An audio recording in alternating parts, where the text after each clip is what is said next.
Abdoulaye Diop, c'est un chef. Écoutez-le aux Nations Unies, à Genève. Plus lui et puis le ministre de la Justice du Mali. Écoutez-les. Ils ont gâté tout. Et là, ils vont prendre drap. Écoutez. Monsieur le ministre, en prenant la parole et en remerciant Monsieur le Président, je voudrais encore une fois saluer toutes les délégations ayant fait des recommandations dans un esprit constructif et que nous avons pris bonne note de ces recommandations. Et je voudrais réitérer l'engagement également du Mali à poursuivre sa coopération avec le Conseil des droits de l'homme et l'ensemble des mécanismes pertinents dans le respect des lois, mais aussi dans le respect de la souveraineté du Mali. Ceci dit, je voudrais attirer l'attention des différentes délégations sur la situation et le contexte particulier du Mali, qui est un contexte extrêmement complexe, un contexte d'un pays en guerre. Et l'insécurité est la cause, ou en tout cas le facteur principal de la commission de violations graves et massives par rapport aux droits de l'homme. Donc la meilleure façon de pouvoir faire face à ces questions, c'est vraiment de pouvoir prendre en charge la question de l'insécurité, améliorer la sécurité, favoriser le retour de l'État, le retour des services sociaux de base, y compris la justice, l'éducation, la santé, tous les secteurs dont vous avez parlé pour nous permettre d'améliorer substantiellement cette situation. Le représentant du ministère de la Défense nous a rappelé que le Mali est un pays en guerre. Ce contexte-là, nous ne devons pas l'oublier.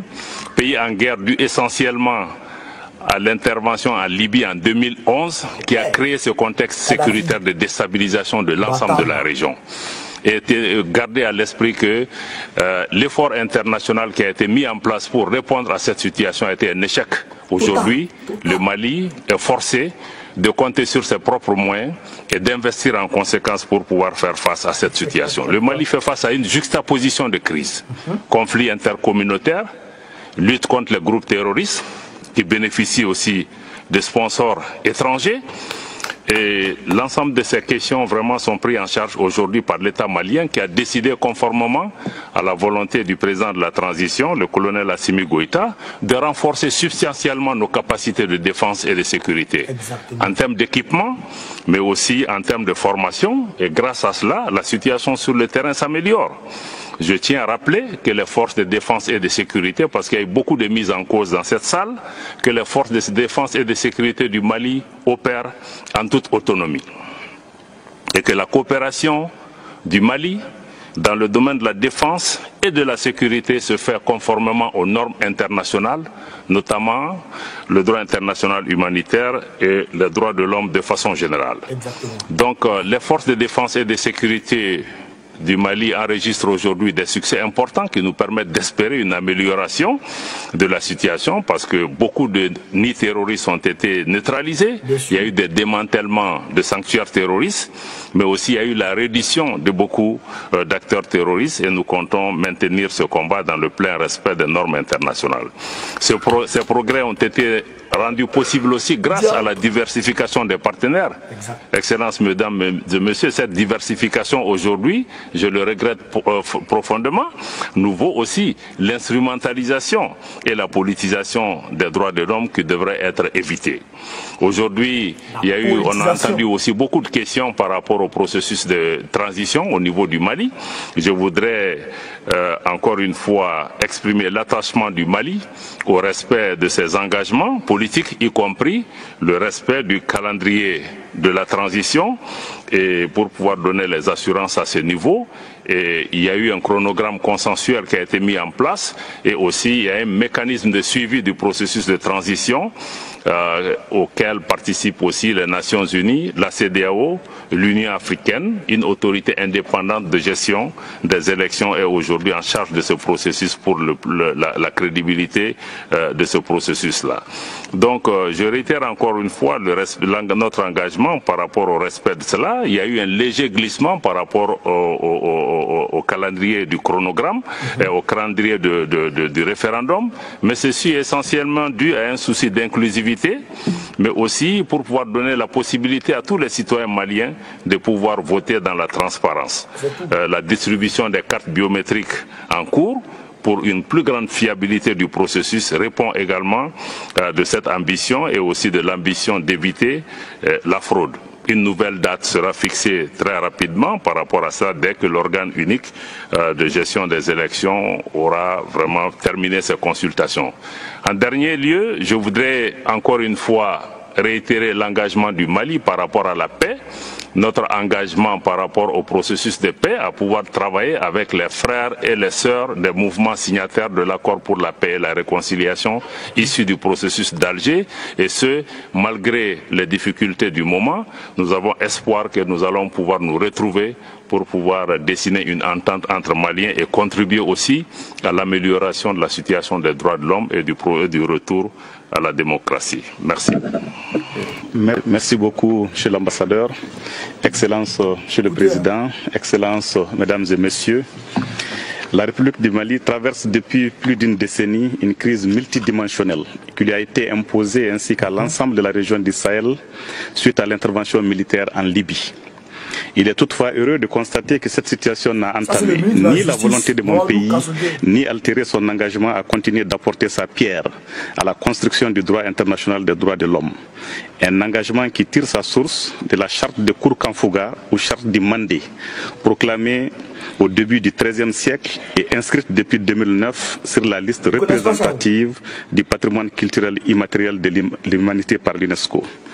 C'est dire ici combien le Mali est soucieux de la promotion et de la protection des droits de l'homme, particulièrement les droits fondamentaux de ses propres citoyens sans exclusive et de tous ceux qui vivent sur son territoire. Monsieur le Président, notre peuple et son gouvernement partagent avec les autres peuples du monde, épris de paix et de justice, les caractères universels, inaliénables, indivisibles et interdépendants des droits de l'homme. C'est la raison pour laquelle les autorités de la transition, sous le leadership de son Excellence le colonel Assimi Goïta, président de la transition, chef de l'État, demeurent particulièrement attachés à leur respect, à leur promotion ainsi qu'à leur protection. Toutefois, nous regrettons tout autant que nous rejetons les velléités d'instrumentalisation et de politisation qu'en font certains partenaires à des fins inavouées. Ma délégation s'honore donc de participer au présent dialogue pour partager avec les États membres et observateurs du Conseil les chemins parcourus depuis le dernier examen du Mali.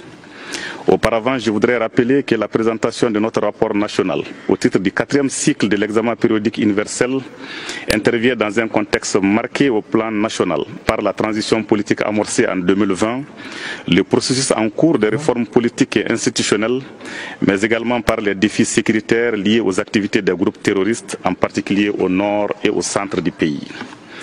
Monsieur le Président, Mesdames et Messieurs, élaboré dans une démarche inclusive avec la participation des acteurs étatiques, des représentants de la société civile et de la Commission nationale des droits de l'homme, le rapport qui vous est soumis cet après-midi fait une analyse sans complaisance de la situation générale des droits de l'homme dans les pays et dresse un tableau de la mise en œuvre des recommandations formulées lors du 3e cycle de l'EPI en 2018. Il met l'accent sur les progrès enregistrés et n'occulte pas les contraintes et les difficultés rencontrées. Le rapport formule également des recommandations relatives à la demande d'assistance technique en vue du renforcement des capacités nationales en matière de promotion et de protection des droits de l'homme. Je voudrais faire remarquer que malgré un contexte difficile, marqué entre autres par la poursuite des attaques terroristes lâches et barbares contre les populations civiles, même si celles-ci sont de plus en plus contenues, des avancées majeures ont été enregistrées dans la mise en œuvre des recommandations, notamment dans les domaines des réformes politiques et institutionnelles, de la paix et de la réconciliation, de l'accès à la justice et de la lutte contre l'impunité, de l'autonomisation des femmes et l'égalité des sexes, pour ne citer que ceci. Tout d'abord, s'agissant des réformes politiques et institutionnelles, je relève que celles-ci ont été guidées par la nécessité de la refondation de l'État suite à la crise socio-politique que le pays a connue en 2020. Ainsi, à l'occasion des Assises nationales de la refondation, tenues du 11 novembre au 2 décembre 2022, les Maliennes et les Maliens ont très largement exprimé leurs aspirations profondes pour un Mali nouveau. Dans le cadre de la traduction concrète de cette aspiration légitime de nos populations, une loi électorale a été adoptée en juin 2022 et dont l'une des mesures innovantes concerne la création de l'autorité indépendante de gestion des élections EGE, déjà installée et désormais responsable du processus électoral. Poursuivant les réformes engagées, l'organe législatif a voté 6 lois visant la réorganisation administrative et territoriale du pays afin d'assurer une meilleure représentation des populations maliennes et une meilleure organisation du processus électoral. Le gouvernement, dans sa volonté de refonder l'État, poursuit la mise en œuvre des réformes politiques et institutionnelles de manière transparente et inclusive. Ainsi, le projet de nouvelle constitution a été validé le 16 mars 2023 et présenté 4 jours plus tard aux forces vives de la nation par les chefs de l'État. Sa vulgarisation est en cours, en prélude au référendum à venir. Monsieur le Président, en matière de restauration de la paix et de renforcement de la réconciliation nationale, en dépit des difficultés conjoncturelles, le gouvernement du Mali poursuit la mise en œuvre de l'accord pour la paix et la réconciliation nationale issu du processus d'Alger, notamment avec le mouvement de l'inclusivité, également signataire de l'accord, en attendant que les autres parties prenantes nous rejoignent dans le processus de paix. À ce titre, il convient de noter la réintégration des milliers de combattants au sein des forces de défense et de sécurité, le financement sur budget national de nombreux projets et programmes retenus dans le cadre du Fonds de développement durable ou encore l'adoption d'une politique nationale de réparation en faveur des victimes des crises au Mali depuis 1960 et son plan d'action 2021-2025 et la création de l'autorité de gestion des réparations des préjudices en faveur des victimes des crises. Dans le domaine de l'accès à la justice, des améliorations significatives ont été enregistrées à travers la poursuite des réalisations d'infrastructures dans le cadre de la mise en œuvre de la nouvelle carte judiciaire du Mali en vue de rapprocher davantage l'administration judiciaire du justiciable. L'amélioration des droits de tous les citoyens, y compris ceux en situation de privation de liberté, fait partie des priorités du gouvernement du Mali. À cet égard, nous avons construit et équipé sur le budget national à hauteur de 11 549 853 125 francs CFA la maison centrale d'arrêt de Kenyuroba, qui respecte les normes internationales en matière de détention. 4 maisons d'arrêt ont été réhabilitées sur le budget national et 30 autres l'ont été avec l'appui de nos partenaires. Ces efforts contribuent à l'amélioration substantielle des conditions d'incarcération. Aussi, le recrutement de 100 auditeurs de justice et 125 surveillants de prison conformément à la loi d'orientation et de programmation du secteur de la justice pour la période 2020-2024 a contribué à renforcer la capacité du secteur de la justice. Ces efforts seront poursuivis en 2023. Par ailleurs, s'agissant de la peine de mort, il faut souligner que le moratoire observé depuis 1980 se poursuit, car aucune peine de mort n'a été exécutée au Mali depuis cette date. Certes, des condamnations ont été prononcées, mais elles ont été systématiquement commuées en condamnation à perpétuité. En outre, depuis 2007, le Mali soutient régulièrement la résolution biennale de l'Assemblée générale des Nations unies concernant un moratoire universel sur la peine de mort. En matière de lutte contre l'impunité, des mesures importantes ont été prises contre les violations des droits de l'homme et du droit international humanitaire commises par certains éléments des forces de défense et de sécurité, notamment à travers l'organisation de procès devant les tribunaux militaires. À cela s'ajoute l'application des sanctions administratives et disciplinaires.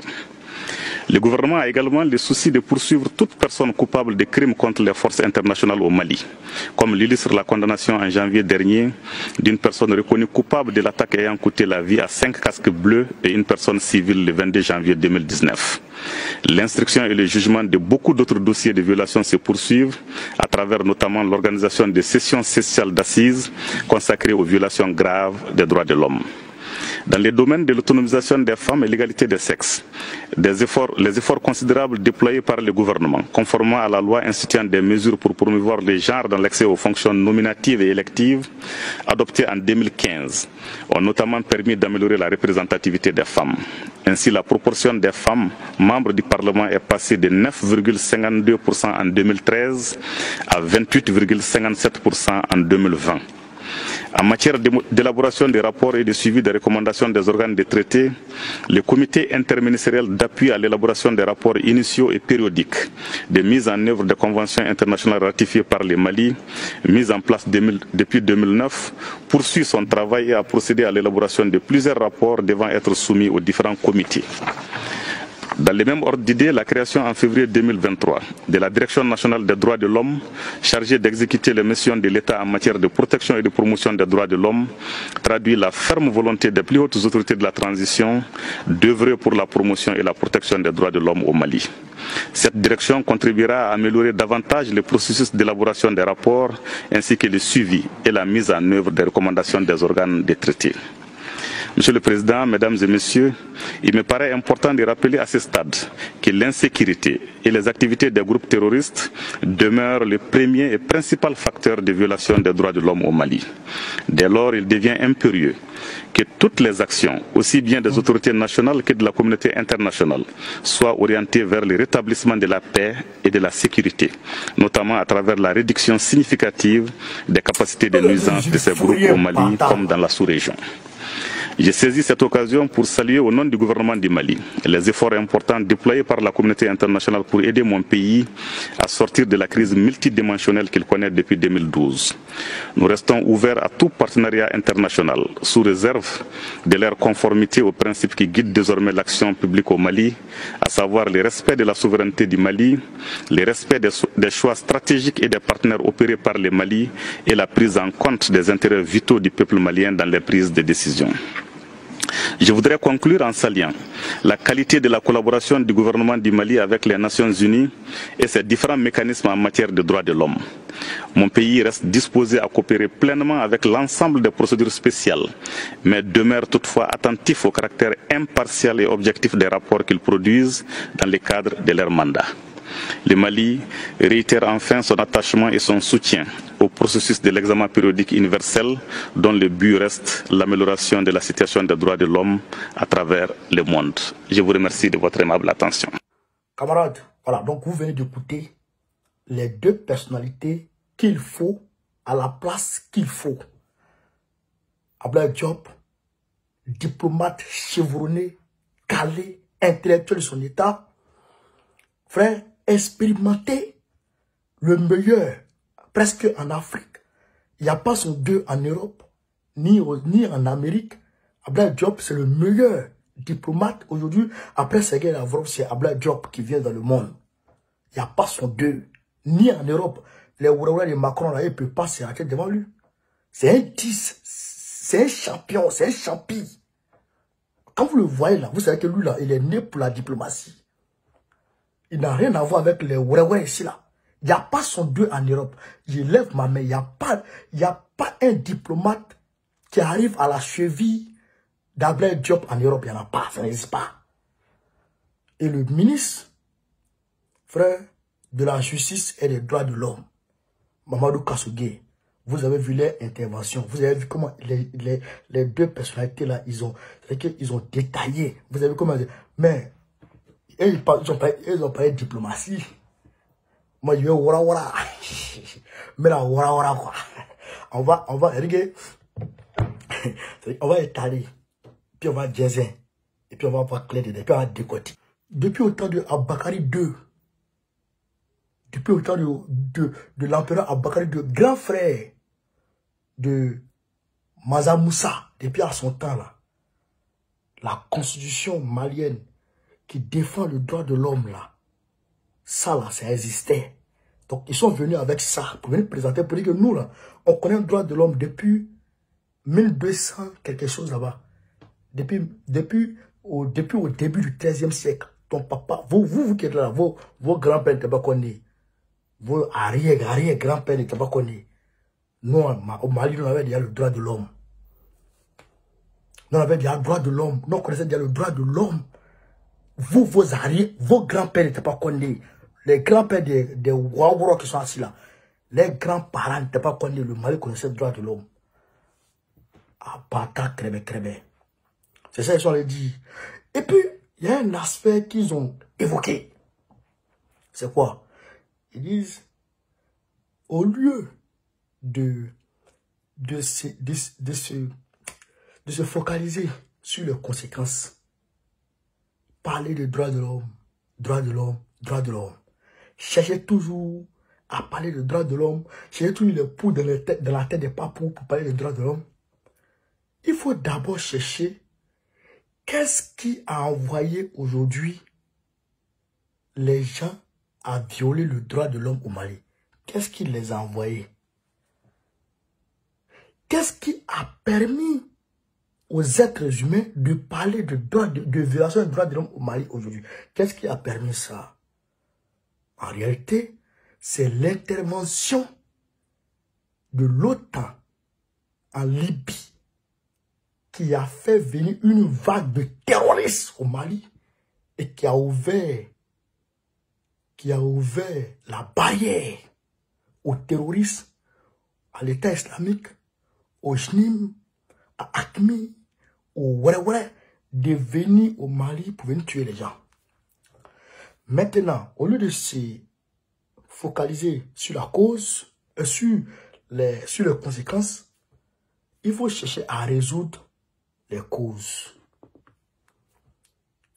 Parce que tant que vous, les dégâts que vous avez commis en Libye, là, tant que vous n'avez pas résolu ça, il y aura toujours violation des droits de l'homme dans le Sahel. Tant que vos caca que vous allez déposer en Libye, là, chiement que vous allez faire en Libye, là, crime que vous allez faire en Libye, là, assassinat que vous allez faire en Libye, là, avec Sarkozy et Barack Obama, Tony Blair, etc. Ce que vous êtes allé faire en Libye, là, si vous avez réparé ça, et qu'il y a élection démocratique en Libye, et qu'il n'y a plus de parlement en Libye, on n'aura même plus besoin de parler de violation des droits de l'homme au Mali. Parce que le terrorisme, très rapidement, le flux de terrorisme, non seulement va diminuer, mais va stopper. Le mouvement des terroristes ne sera plus possible vers le Sahel, puisqu'il traverse. Non seulement il y a des recrutements sur le terrain, au Mali, au Burkina, etc., mais la majorité et les moyens, très souvent, viennent de la Libye. Ça vient de la Libye. Ça descend au port de Benghazi. Et ça monte dans le Sahel et ça vient stocker au Mali, dans le nord du Mali, au Niger, etc. C'est comme ça que ça se passe. C'est pourquoi l'État islamique est allé se renforcer et est arrivé dans le Sahel et a frappé le JNIM dans la zone de Ménaka. Parce qu'ils sont allés s'armer. Leur puissance de feu était supérieure à la puissance de feu de qui? Du JNIM. Alors, ils ont botté le JNIM n'a pas dit. Mais l'armée malienne est venue les frapper. Pour les ennemis là. Donc, c'est vous qui avez créé ce qu'on est dedans là. Et vous êtes encore rusé. Tel le shaitan, tel un démon, tel un diable qui chuchote dans l'oreille des gens pour faire le mal. Vous êtes rusé, vous êtes malin. Vous mettez en place vos stratagèmes qui est la politisation de la question des droits de l'homme. Je m'explique. Ils sont dans faire les droits de l'homme. Qu'est-ce qu'ils recherchent? Premièrement, pour que la MINUSMA demeure au Mali. Ils recherchent premièrement que la MINUSMA demeure au Mali. Mais elle ne peut pas rester là-bas. La MINUSMA, c'est comme des singes qui sont accrochés aux arbres et qui attendent des bananes pour manger. Elle ne peut pas rester au Mali. Au Djoubechi. Donc, ça c'est premièrement. Deuxièmement, qu'est-ce qu'ils recherchent? Ils recherchent la même chose qu'ils ont fait à Kadhafi, qu'ils ont fait à Saddam Hussein. C'est-à-dire, dit que Assimi Goïta viole les droits de l'homme, et donc on va à l'ONU, on prend une résolution pour venir contre eux. Voilà pourquoi on parle de politisation de la question des droits de l'homme. Et où, à la limite, s'il ne peut pas, parce que la Russie va bloquer. La Russie, c'est notre ami aujourd'hui. Poutine, c'est notre frère sang. C'est notre frère. Poutine et nous, on est frères sang. Regardez bien la couleur de Poutine, ça a commencé à noircir. Voilà, ça a commencé à noircir. Il devient comme nous, il devient noir comme nous, Poutine. C'est nos frères ça. Allez, là, nous et puis Poutine, on est ensemble. Ouais, ouais. Donc, Poutine, là, il va bloquer vos résolutions bidons, là, il va bloquer. Donc, qu'est-ce qui va vous rester? Les sanctions. Et puis quoi? C'est d'ailleurs pour ça, il faut que les gens réfléchissent. C'est d'ailleurs pour ça, parce qu'ils s'apprêtent à imposer des sanctions contre le Mali. C'est pourquoi ils veulent sauter le verrou d'Umbuya. Camarades, écoutez-moi très bien cette partie. Il faut que je développe ça pour que les gens comprennent. Les Guinéens qui sont en train de s'agiter aujourd'hui, qui sont en train de crépiter, qui sont en train de gesticuler à Conakry et un peu partout, en train de lapider les émeutes, etc. Vous ne savez pas que vous êtes applaudis par l'Occident. Regardez derrière vous. Regardez la large couverture médiatique dont vous bénéficiez. Regardez dans les médias occidentaux. Regardez comment on vous applaudit. En fait, ils sont en train de vous utiliser comme des chiots. Excusez-moi. Ils sont en train de vous utiliser comme des chiots, tels des instruments. Ils vont vous utiliser pour faire monter la tension au niveau de la Guinée-Conakry. Et puis, ils vont faire tomber Doumbouya. Et ils vont mettre quelqu'un qui va faire leur volonté. C'est-à-dire quelqu'un qui va se désolidariser du Mali. À partir de ce moment, vous allez comprendre le scénario de Sékou Touré qui est parti et puis l'autre est venu. Depuis Sékou Touré est parti là, est-ce que vous avez vu panafricanisme encore de vos yeux? À part Mamadou Doumbouya. Hein? Est-ce que vous avez vu panafricanisme encore devant vous? Ils sont en train de vous utiliser contre vous-même. Parce que le problème de Doumbouya, il faut que je vous explique. Le problème de Doumbouya là, si vous avez vu, les Américains ont mis compte à rebours. L'ambassade américaine a mis sur son site un compte à rebours pour faire la pression sur Doumbouya. C'est à cause de quoi? Du gisement de fer de Simandou. Voilà tous les problèmes. Le gisement de fer de Simandou, la Guinée-Conakry a traité le contrat avec, Mamadou Doumbouya a fait le contrat avec les entreprises australiennes et puis les entreprises chinoises. Les États-Unis n'ont rien dedans, la France n'a rien dedans. Donc, ils sont fâchés.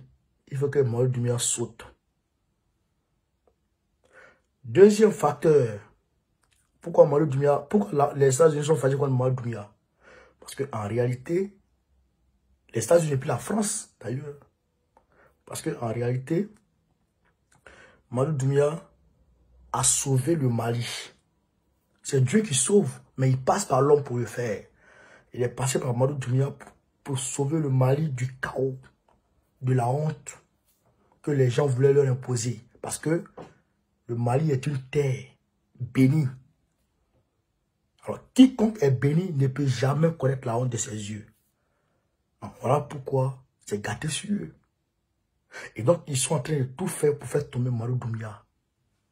Mais vous, les Guinéens, vous ne voyez rien aujourd'hui. Vous ne savez pas que les gens vous utilisent comme des chameaux, comme des petits chihuahuas. Ils vous utilisent comme des chihuahuas pour aboyer. Wow, wow, wow, wow. Après, on vous prend, on vous met dans la voiture, puis on fait des chihuahuas. Wow, wow, wow, wow, pour embrouiller.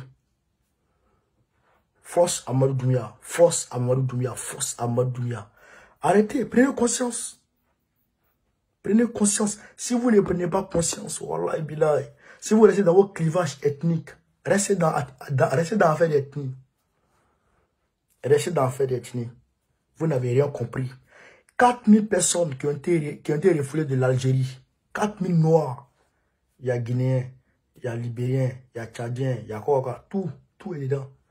Ils ne calculent pas nationalité, ils calculent couleur de peau.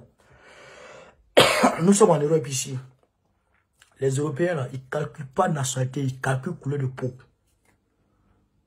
C'est ça qui est la vérité. Donc, si vous pensez que vos ethnies, là, d'ailleurs même des gens qui ne calculent pas nationalité, eux, là, ils s'en foutent d'ethnie. Ils s'en foutent d'ethnie. Si vous pensez que c'est vous, c'est à cause de votre ethnie qui n'est pas encore au pouvoir là, que vous voulez forcément faire tomber Doumbouya, parce que vous voulez que votre ethnie soit au pouvoir, vos doigts là, vous allez mettre ça dans vos yeux, ici, et vous allez pleurer. Vous allez pleurer. Comment quelqu'un qui travaille, qui a, malgré que les États-Unis font la pression sur lui, malgré que la France, la France a envoyé combien d'émissaires en Guinée? Macron a envoyé combien d'émissaires en Guinée? Pour demander à Amadou Doumbouya de tourner le dos à Assimi Goïta. Combien? On n'est pas vu de compter. Quelle somme ils n'ont pas proposé à Doumbouya? Quelle somme d'argent ils n'ont pas proposé à Doumbouya? Quel pouvoir ils n'ont pas proposé à Doumbouya? Mais il dit jamais, il dit le panafricanisme ou rien. C'est lui, vous êtes en train, c'est contre lui, vous êtes en train d'aboyer, wow, aboyer. Vous n'avez rien compris. Vous avez pleuré. Vous avez pleuré. Maintenant, on continue. On continue. Ben, il sait que Doumbouya va tomber. Force à toi, Doumbouya. Force à toi. Force à toi. Tout ce que tu vas voir faire, à côté de toi là. Mets de côté. Balaye ça.